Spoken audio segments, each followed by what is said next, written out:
दस्तगीरा अशरफा। नहमदुहु व नुसल्ली अला रसूलिहिल करीम अम्मा बाद। अऊज़ु बिल्लाहि मिनश शैतानिर रजीम। बिस्मिल्लाहिर रहमानिर रहीम। अल्लाहुम्मा सल्लि व सल्लिम अला सय्यिदिना मुहम्मदिन व अला आलि सय्यिदिना मुहम्मदिन कमा तुहिब्बु व तर्दा बि अन तुसल्ली अलैहि सलातु व सलामन अलैका या रसूलल्लाह सल्लल्लाहु तआला अलैहि वसल्लम। अल्लाह तबारक व तआला ने मुसलमानों पर रोज़े फ़र्ज़ किए हैं। इसमें अल्लाह तबारक व तआला की बेशुमार हिकमतें हैं, सदहा हिकमतें हैं। इसमें अल्लाह तबारक व तआला के हर काम में बेइंतहा हिकमतें होती हैं।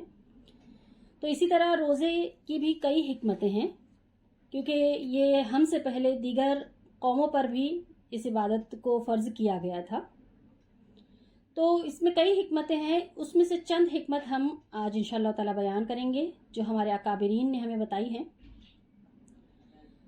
उसमें से एक हिकमत, पहली हिकमत ये है कि जब हम आलम अरवाह में थे और आलम अजसाम में नहीं आए थे, हमारी रूहें सब इकट्ठा थी आलम अरवाह में, तो वहाँ हम खाने पीने वगैरह से बेनियाज थे, क्योंकि रूह की वो ग़िज़ा होती ही नहीं है वैसे भी। तो आलम अजसाम में आने से पहले रूह खाने पीने वगैरह से पाक व साफ थी, इसीलिए वो गुनाहों से भी महफूज थी। और जिस्म के जो अज्जा थे उनका भी यही हाल था। लेकिन जब दोनों का मुरक्कब कर दिया गया, रूह को जिस्म में डाल दिया गया, तो जब ये दोनों मिले तो जिस्म को रूह की वजह से ग़िज़ाओं की हाजत महसूस हुई।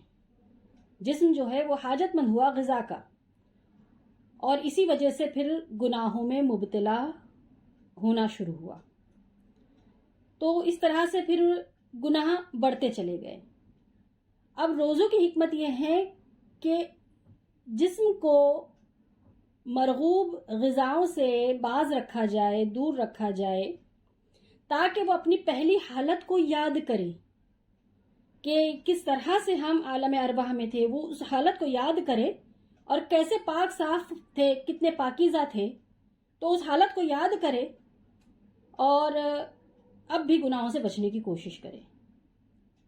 ये एक बड़ी हिकमत है इसके पीछे। फिर आइए दूसरी हिकमत जानते हैं। नफ्स और रूह ये दोनों भी इंसान के जिस्म में इकट्ठे रहते हैं।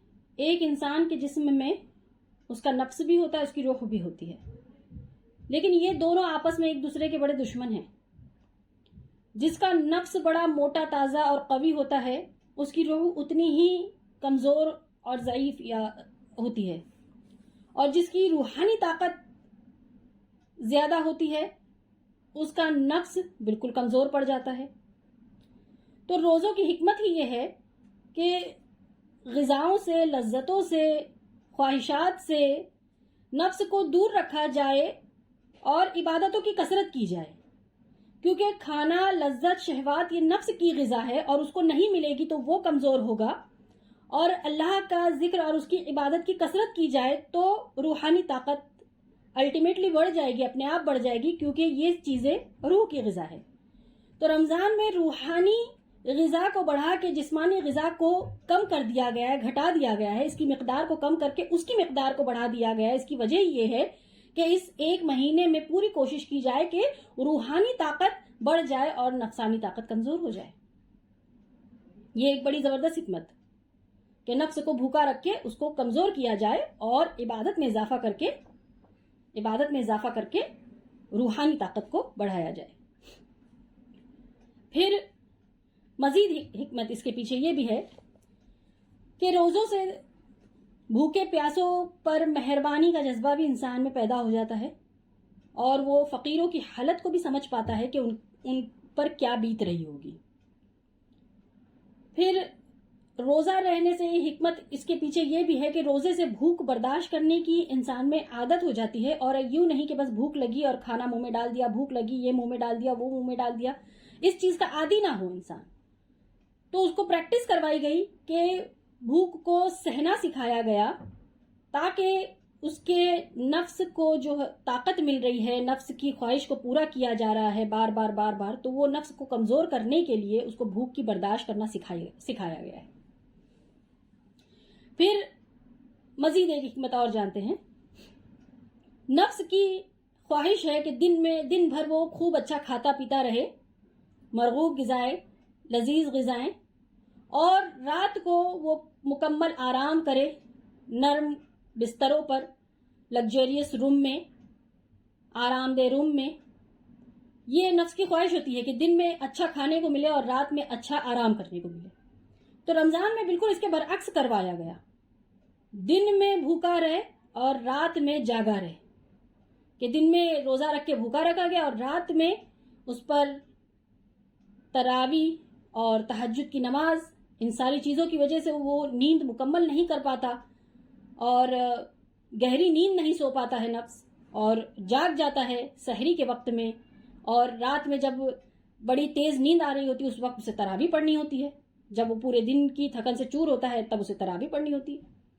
تو لہٰذا نفس کو بالکل اس کے برعکس کام کروایا گیا، دن میں بھوکا اور رات میں جو سونے کی عادت تھی اس سونے کی عادت سے اس کو دور رکھ کے اس کو عبادت کی طرف رغبت دلائی گئی.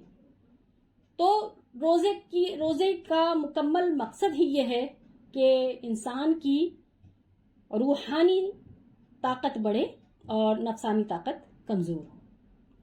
تو لہٰذا اپنے روزوں کی حفاظت کرے اور افطار کے بعد بھی اس قدر نہ کھائیں کہ نفس جتنا کمزور ہوا تھا اس کو اس سے ڈبل طاقت مل جائے. اور مرغوب غذائیں کھانا، بے شک اس میں اللہ تبارک و تعالیٰ کی کوئی پکڑ نہیں ہے، لیکن اگر اللہ والوں کے طریقے پر چلنا ہے اور رمضان المبارک کا فیض حاصل کرنا ہے تو کوشش کرے کہ مرغوب غذاؤں سے کم استعمال میں ہو اور ہر وقت پیٹ تھوڑا خالی رہے تاکہ عبادتوں میں لذت آئے. اللہ تبارک و تعالی ہم سب کو کہنے سننے سے زیادہ عمل کی توفیق عطا فرمائے. آمین یا رب العالمین. اللہم صلی وسلم علی سیدنا محمد وعلی آلہ وصحبہ بارک وسلم. صلاۃ و سلام علیک یا رسول اللہ صلی اللہ علیہ وسلم.